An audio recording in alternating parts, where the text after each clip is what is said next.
Salut Internet. Et si toute l'humanité se retrouvait dans l'espace, est-ce qu'enfin quelqu'un vous entendrait crier?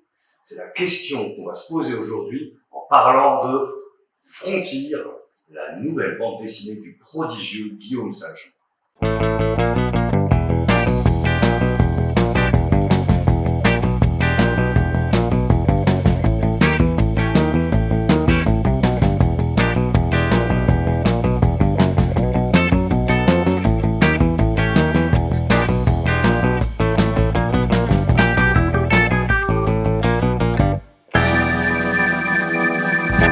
Après le formidable PTSD, Guillaume Saint-Jean transforme l'essai avec Frontier. Pour ce deuxième album en solo, qui raconte l'histoire de trois explorateurs de l'espace qui cherchent leur place dans un futur qui court à sa perte, l'auteur et artiste signe une bande dessinée de science-fiction subtile et ambitieuse entre conquête spatiale et voyage introspectif. Dans un univers proche du nôtre, l'humanité a ravagé la Terre en exploitant ses dernières ressources et s'est tournée vers un autre territoire, l'espace, qu'elle pille et détruit avec la même avidité.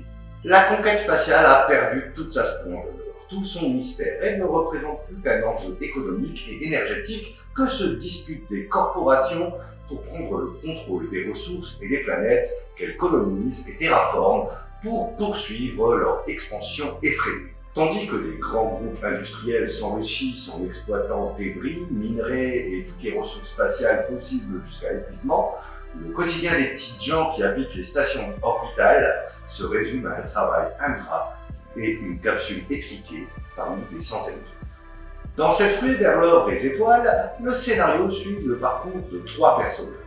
Jisoo, une ingénieure désenchantée, Alex, un ouvrier né dans l'espace, et Kamina, une ancienne mercenaire. Chacun est devenu un outil de ce capitalisme sauvage et aliénant qui engendre pollution, catastrophes et désillusions.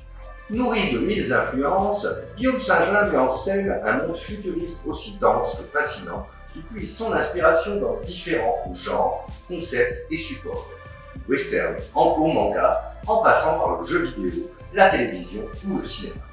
L'atmosphère se rapproche directement de la conquête de l'Ouest, alors que l'esthétique évoque des œuvres de science-fiction comme Alien, Seul sur Mars ou Battlestar Galactica. Et même une scène d'abordage de vaisseau par des mercenaires emprunte autant aux attaques de train qu'aux films de guerre ou même à Gravity.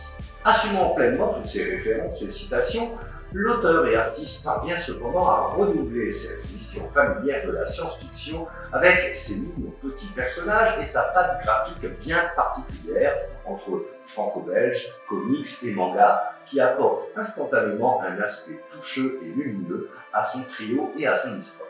Malgré la dureté de son univers et son approche réaliste, Frontier se distingue assez rapidement par sa richesse visuelle et thématique, mais surtout par l'humanité de ses personnages. Comme June dans PTSD, Jisoo, Alex et Kamina évoluent à part, marginalisés ou désabusés par un monde qui brise leurs rêves et leurs ambitions.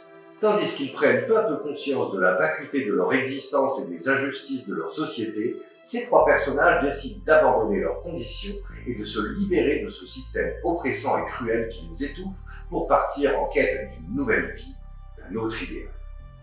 Loin du space opéra à la Star Wars et des épopées spatiales cosmiques à la Dune, Frontier est avant tout un récit d'émancipation universelle, une aventure humaine introspective où chacun tente, tant bien que mal, de trouver sa place en s'interrogeant sur son rôle, ses aspirations et la façon de redonner un sens à ses actions et son existence. Si les préoccupations écologiques, économiques et morales du futur qu'il décrit trouvent une étrange résonance avec les réalités d'aujourd'hui, à travers des sujets comme les conditions de travail des ouvriers, les inquiétantes dérives du capitalisme, les expérimentations sur les animaux ou encore l'exploitation irrationnelle des ressources, pour autant, le récit ne se veut jamais moralisateur ou radicalement politique. Alors que les trois personnages se frayent un chemin dans cet univers infini et souvent hostile, les environnements et les planètes qu'ils parcourent prennent vie dans des planches magnifiques.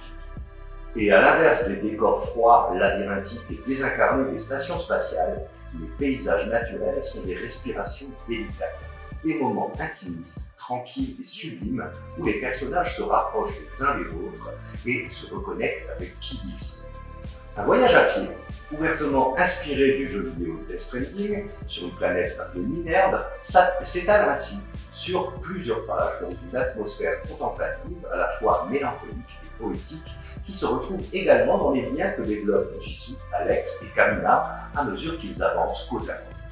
Durant ce voyage introspectif au milieu de l'espace, Jisoo, Kamina et Alex se retrouvent poussés dans leurs retranchements et découvrent leurs limites physiques, psychologiques et morales.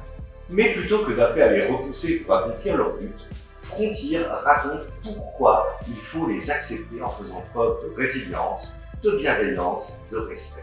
Les relations touchantes et sincères qui se nouent entre les membres du trio finissent alors par constituer le cœur du récit. Et tous les trois finissent par évoluer, s'adapter et avancer en comptant les uns sur les autres, peu importe les aptitudes, les faiblesses de chacun et chacune. Ce discours positif et inspirant tranche radicalement avec la vision pessimiste et dystopique qu'on retrouve habituellement en science-fiction. Et c'est cet optimisme et cette simplicité émanant des personnages qui rendent ce récit aussi beau que touchant. Avec délicatesse et intelligence, Frontier montre qu'un autre avenir est possible. Un avenir fait de valeurs humanistes et universelles, comme l'entraide ou le respect de soi et de l'autre, et rien que tout ça, au-delà de sa splendeur visuelle, c'est une petite merveille de science-fiction. Frontier, c'est disponible à la médiathèque. N'hésitez pas à venir l'emprunter, car c'est vraiment une petite pépite.